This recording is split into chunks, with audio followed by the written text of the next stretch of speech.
এই নিন ম্যাডাম 1,00,000 টাকা, বিনিময়ে আমার সাথে এক রাত কাটাতে হবে। এই তোর কি মাথা খারাপ হয়েছে? তুই কাকে কি বলছিস? তুই জানিস আমি কে? তুই কি বললি? আমাকে এক রাতের জন্য 1,00,000 টাকা দিবি? তোকে না এমন হাল করবো তুই যেটা কল্পনাও করতে পারবি না। আরে ম্যাডাম, এত রেগে যাচ্ছেন কিসের জন্য? বললেই তো হয় টাকার পরিমাণ কম হয়ে গেছে, টাকা আরও বাড়িয়ে দেব, তারপরেও রাজি হয়ে যান না এক রাত থাকার জন্য? হেই, তোর সাহস দেখে আমি অবাক হয়ে যাচ্ছি। তুই কি বললি? তুই আমাকে আবারও টাকা বাড়িয়ে দিবি? লোভ দেখাচ্ছিস? আমাকে কি তোর যেই সেই মেয়ে মনে হয় যে তুই আমাকে টাকা বাড়িয়ে দিবি আর আমি রাজি হয়ে যাব? আরে ম্যাডাম, এভাবে কথা বলছেন কেন? শুধু মুখে বাড়িয়ে দিতে চাইছি বলে আপনার বিশ্বাস হয়নি, তাই না? এই নিন আরও 1,00,000 টাকা, এই হলো মোট 2,00,000 টাকা। এবার তো অন্তত রাজি হয়ে যান। এই তোর সমস্যা কি? তোকে দেখছি সেই কখন থেকে এসে আমার বোনকে বাজে প্রস্তাব দিচ্ছিস। তোর সাহস কি করে হয় আমার বোনকে এসব অফার দেওয়ার, আমার বোনকে এসব কাজ করে? আপনি কি বললেন? আপনার বোন টাকার বিনিময়ে এসব করে কি না? আরে আমি খুব ভালো করেই জানি আপনার বোন এগুলো টাকার বিনিময়ে করে কি করে না। আপনারা তো বললেই পারেন যে আপনাদের টাকার পরিমাণ কম হয়ে গেছে, টাকার অঙ্ক কম হয়ে গেছে, সমস্যা নেই, আমি বাড়িয়ে দেব। আমি আপনাদেরকে আরও 50,000 টাকা বাড়িয়ে দেব। এই হলো মোট 2,50,000 টাকা। এই তোর সমস্যা কি? তোকে দেখছি সেই কখন থেকে এসে একের পর এক টাকা বাড়িয়ে দিয়ে কুপ্রস্তাব দিতেই আছিস আমার বোনকে। আরে তোর যদি টাকা এতই বেশি হয়ে যায় তাহলে আল্লাহ রাস্তায় দান কর, নেকি পাবি। আর এইসব বাজে কাজে এসে টাকা নষ্ট করিস না। হ্যাঁ আপু, থামো না। হ্যাঁ আমি বলছি। এই শোনেন, আপনি কি বললেন? হ্যাঁ, এক রাতের জন্য 2,50,000 টাকা দিবেন? 2,50,000 টাকা হবে না। যদি আপনি কিছু টাকা বাড়াতে পারেন তাহলে আমি ভেবে দেখতে পারি। এখন আপনি চিন্তা করুন আপনি কি করবেন। এই ইফতি, তুই কি পাগল হয়ে গেছিস? কি সব বাজে বাজে কথা বলিস? টাকার অঙ্ক বাড়িয়ে দিলে তুই ভেবে দেখবি মানে? তুই কি তাহলে টাকার বিনিময়ে এসব কাজই করিস? ভূতের মুখে রাম রাম। বুঝতে পেরেছি, টাকার পরিমাণ কম হয়ে গেছে সেটা বললেই হয়ে যায়। আচ্ছা শুনেন, আপনি কি বললেন আপনাকে আরও বাড়িয়ে দিতে হবে? ঠিক আছে, কোনো সমস্যা নেই, আমি আপনাকে বাড়িয়ে আরও 3,00,000 টাকা বানিয়ে দিলাম। হ্যাঁ আচ্ছা আপু, শোনো না, এক রাতেই তো, এক রাতের জন্য 3,00,000 টাকা, ভেবে দেখো তো। আচ্ছা তুমি বাসায় যাও, আমি যাচ্ছি। আচ্ছা শুনেন, আমি না আপনার সাথে এক রাত কাটাতে পারবো না। আমি আপনার সাথে 2 ঘন্টা কাটাবো। যদি আপনি রাজি থাকেন তাহলে আমি রাজি। ও আচ্ছা, 2 ঘন্টা? ঠিক আছে, আমার 2 ঘন্টাতেই চলবে, চলেন তাহলে। হ্যাঁ হ্যাঁ যাবো, কিন্তু আমার একটা কথা, আমি কিন্তু যে সেই জায়গায় যেতে পারবো না, আমাকে ভিআইপি জায়গায় নিয়ে যেতে হবে। আরে ম্যাডাম, আপনি কোনো চিন্তাই করবেন না, যেহেতু 3,00,000 টাকার ব্যবস্থা করে দিতে পেরেছি, ভিআইপির জায়গার ব্যবস্থাও আমি করতে পারবো।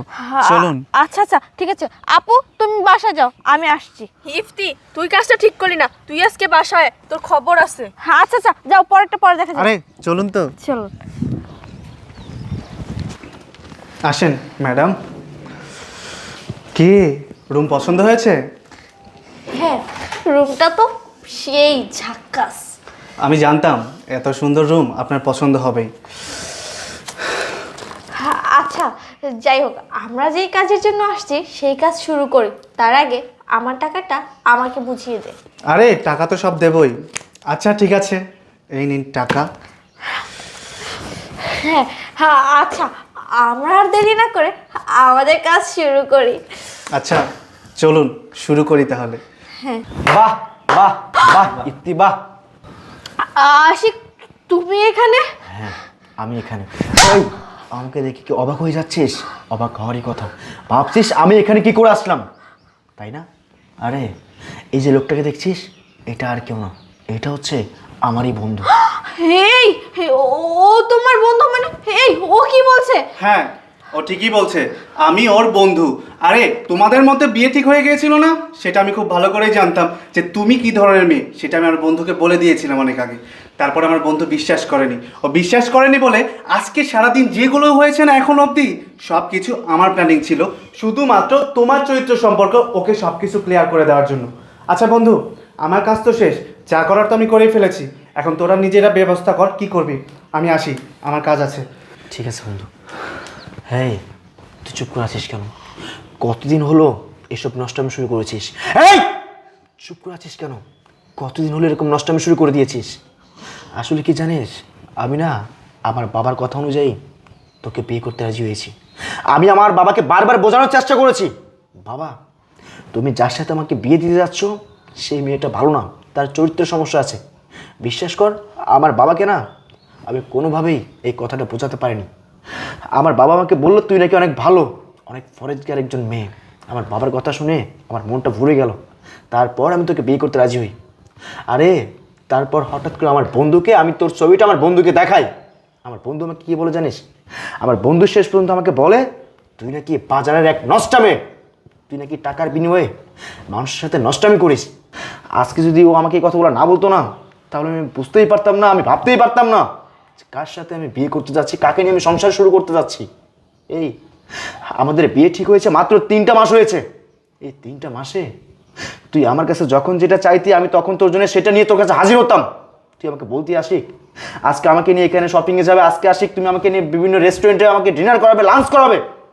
যখন যেটা বলতি আমি তোর কথা কখনো ফালাইনি। তাহলে আজকে আমার সাথে এরকম কেন করলি তুই? এই কথা বলছিস না কেন? আর তোদের মতো মেয়েকে না কখনো বিয়ে করা যায় না, কারণ তোরা সামান্য কিছু টাকার জন্য নিজের দেহকে বিলিয়ে দিস। আরে মাত্র 3 লক্ষ টাকা লোভ সামলাতে পারলি না? এই 3 লক্ষ টাকা লোভ না সামলিয়ে শেষ পর্যন্ত আমার বন্ধুর সাথে নষ্টামি করার জন্য রাজি হয়ে গেছিস। আরে তোকে যখন আমি বিয়ে করব তখন আমার কোটি কোটি টাকা থাকার পরেও তুই তো আমার সাথে সংসার করবি না, কারণ ওই যে কথাই আছে না, কাকের পেছনে ময়ূরের পেখম লাগালেই কাক কখনো ময়ূর হয়ে যায় না। ঠিক তেমনি তোর অভ্যাসেই থাকবে। আমি আমার বাবাকে সাপ সাপ বলে দিব আমি তোকে বিয়ে করব না। তুই তোর মতো কাজ চালিয়ে যাস। এখন তুই এখান থেকে আসতে পারিস। আশিক, আমাকে তুমি ক্ষমা করে দাও। আমার বাবাকে তুমি প্লিজ বলো না। আমি আর এরকম ভুল কখনো করব না। আমি কথা দিচ্ছি আমি ভালো হয়ে যাব। প্লিজ আশিক, প্লিজ তুমি বিয়েটা ভেঙে দিও না। কি বললি? আমি তোর বাবাকে বলবো না, তাই না? আরে আমি অবশ্যই তোর বাবাকে বলবো, কারণ তোর বাবা আমার বাবার একজন ভালো বন্ধু। আর তোর বাবাকে যদি আমি এসব না বলি তাহলে তোর বাবা ভাববে যে আমি তোর অন্য কোনো কারণে আমি তোকে বিয়ে করছি না। এই জন্য তোর বাবার জানা উচিত যে সে কেমন মেয়ে জন্ম দিয়েছে, তার মেয়ে কী কাজ করে বেড়াচ্ছে। তোর বাবা যেন আমাকে কখনো ভুল বুঝতে না পারে। শোন, তোর সাথে আমি আর কোনো কথা বাড়াতে চাই না। তুই এখন এখান থেকে আসতে পারিস। I say get out. এই টাকা হাত দিচ্ছিস কেন? এই টাকা তোর না, এই টাকা মালিক আমি। এখন এখান থেকে